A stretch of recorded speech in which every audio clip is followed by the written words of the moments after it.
बिस्मिल्लाहिर्रहमानिर्रहीम। अस्सलाम वालेकुम दोस्तों, आज आपको एक ऐसे लड़की की कहानी सुनाती हूँ जो अल्लाह को ढूंढने निकला था और ढूंढते ढूंढते एक अल्लाह वाले के दर पर जा पहुँचा और उस अल्लाह के वली ने लड़के को कहाँ से कहाँ पहुँचा दिया अल्लाह के हुक्म से कि वो वक्त भी आ गया कि जब उसकी ड्यूटी हवाओं की खिदमत पर लगा दी गई।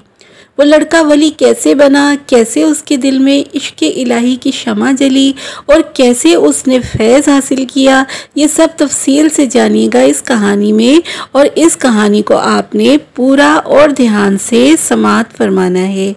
आइए शुरू करते हैं। अजीज़ दोस्तों, एक गांव में अब्दुल रशीद नामी एक लड़का रहता था जिसके वालिद मिट्टी के बर्तन बनाया करते थे। वो भी अपने बाबा के साथ मिलकर मिट्टी के खिलौने बनाता था, मगर उसके खिलौने टूट जाया करते थे।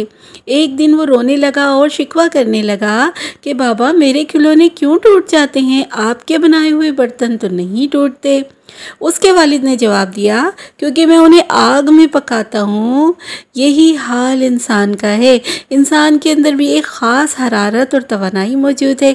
अगर ये इंसान के जिस्म से ख़त्म हो जाए तो इंसान गिर जाएगा, ख़त्म हो जाएगा। एक मरतबा वो अपने बाबा से पूछने लगा कि बाबा, सुराही को बजाओ तो बोलती है, इसी तरह कोई हमें भी सास की तरह बजाता होगा ना, तभी तो हम भी बोलते हैं, क्योंकि अल्लाह ने हमें भी तो मिट्टी से ही बनाया हुआ है ना। अब्दुल रशीद की दानाई की बातें सुनकर उसके बाबा हैरान भी थे और खुश भी होते थे और दिल से दुआ करते थे कि उसको कोई ऐसा अच्छा सा रूहानी उस्ताद मिल जाए जो उसको इन सब सवालों के जवाब दे दे। जब अब्दुल रशीद कुछ बड़ा हुआ तो उसके वालिद का इंतकाल हो गया और अब वो रंजीदा रहने लगा, क्योंकि उसकी हिकमत भरी बातें सुनने वाला कोई दुनिया में मौजूद ही नहीं था।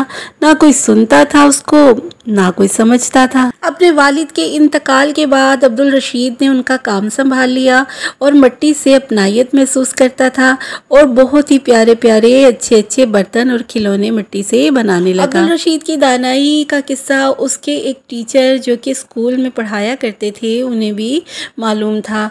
उन्होंने उसके वालिद की फौतगी के बाद उसके करीब आकर उसका कंधा थपथपाया और कहा कि अल्लाह ने हर इंसान को अपनी निशानियों पर गौर करने का हुक्म दिया है। ख़ास बात यह है कि ये इल्म जो तुम सीखना चाहते हो ये किसी तालीमी इदारे में नहीं मिलती। गांव से बाहर पीपल के पेड़ के नीचे कोई तुम्हारे जैसे तालिब इल्म का मुंतज़िर है। जाओ, पहले ही बहुत देर हो चुकी है। गांव से बाहर बाबा मुराद अली का डेरा था और वो खुले मैदान में पीपल के दरख्त के नीचे बैठे परेशान हाल लोगों को सुकून का रास्ता बताया करते थे। अब्दुल रशीद रोज वहां जाता और एक कोने में बैठ जाता। सूरज गरूब होते ही मुराद बाबा हुजरे में चले जाते और अब्दुल रशीद कुछ कहे बिना वापस लौट आता। उनसे बात तो करना चाहता था मगर हिम्मत ना हो सकी। एक दिन बहुत ही हिम्मत की, मिट्टी के खिलौने और बर्तन इकट्ठे किए और ले जाकर बाबा मुराद के कदमों में रख दिए। वो उस वक्त मुराकबा कर रहे थे। कहने लगा, बाबा जी, ये बोलते क्यों नहीं हैं? मैंने तो इनको आग में भी पकाया है मगर ये गूंगे और बहरे ही हैं।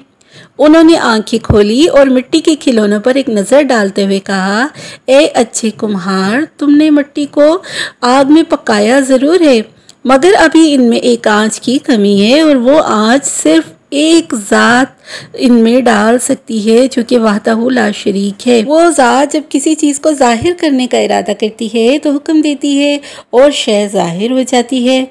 तू बेइख्तियार है बच्चे, जबकि तुझे बनाने वाला बा इख्तियार है।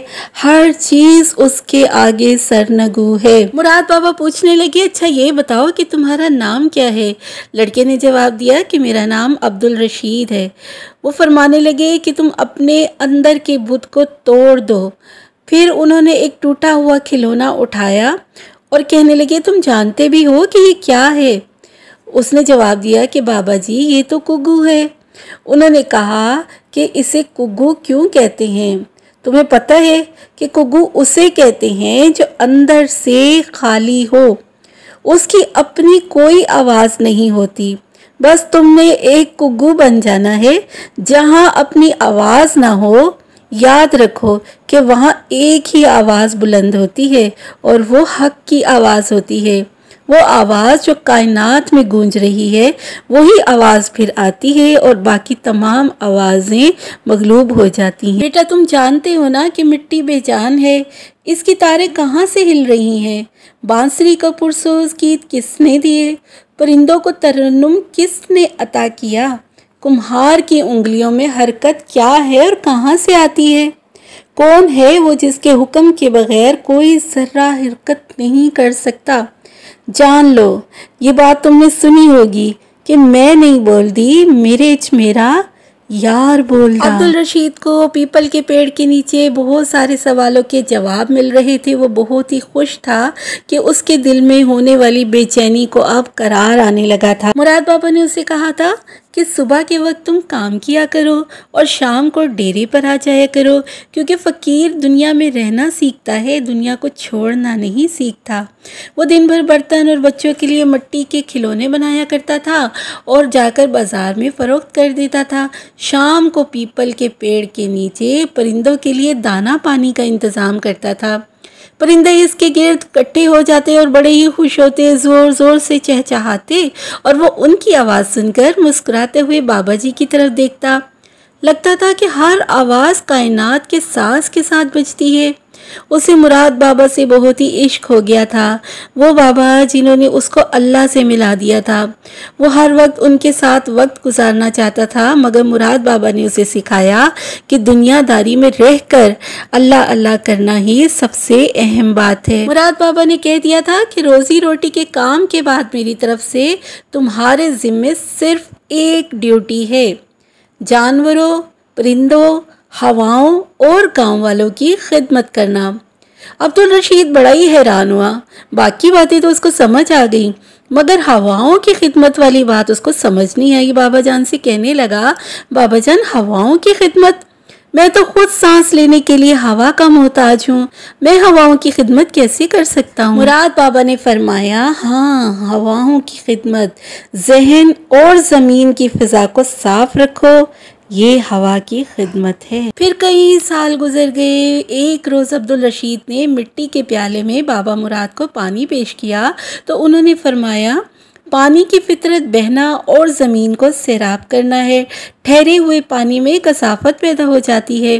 ہر مخلوق پانی سے بنی ہے، پانی کی فطرت میں بہنا ہے، اس لیے مخلوق کا کام بھی چلتے پھرتے رہنا ہے۔ دنیا سرائے اور سفر مقدر ہے۔ مسافر آتا ہے، کچھ دیر ٹھہر کر آگے بڑھ جاتا ہے اور اس کو آگے بڑھنا ہی ہوتا ہے۔ یہ سن کر عبدالرشید کی آنکھیں بھیگ گئی، کیونکہ بابا کی اس بات میں جدائی کے تاثرات موجود تھے۔ بابا نے فرمایا، بیٹا مسافر کے کوچ کرنے کا وقت آ گیا ہے، پیپل کے پیڑ کے نیچے بیٹھنے کی ذمہ داری اب تمہاری ہے۔ خلوص، محبت اور ہدایت کے بیج بکھیرو اور انہیں پانی دو، پودے نکلیں گے اور زمین سایہ دار شجر بن جائے گی۔ ایک اور عبدالرشید آئے گا اور میری طرح تمہارے جانے کا بھی وقت آ جائے گا۔ عبدالرشید بہت رویا، بہت تڑپا۔ اپنے بابا کو جاتے ہوئے تو دیکھا تھا اس نے ایک بار، اور اب اللہ سے ملوانے والے پیر و مرشد اتنی بڑی ذمہ داری اس کے کاندھوں پر ڈال کر پردہ فرما گئے تھے۔ اسے ان سے عشق ہو گیا تھا اور وہ ان کی جدائی برداشت نہیں کر پا رہا تھا، مگر عبدالرشید کی ڈیوٹی اب پیپل کے درخت کے نیچے ڈیرے پر لوگوں کے مسائل سننے اور ان کے حل کرنے پر لگائی جا چکی تھی، جو کہ اس کو پوری کرنی تھی جب تک اللہ کا حکم تھا۔ تو دوستو، آج کی یہ کہانی آپ کو کیسی لگی؟ اگر اللہ کی قربت کا احساس ایک لمحے کے لیے بھی جاگا ہو تو میری اس ویڈیو کو لائک ضرور کیجیے گا اور چینل کو ضرور سبسکرائب کیجیے گا۔ اپنا خیال رکھیے گا۔ اللہ ہم سب کے دل کے تاروں کو اپنے دل سے جوڑے رکھے۔ آمین ثم آمین۔ اللہ حافظ۔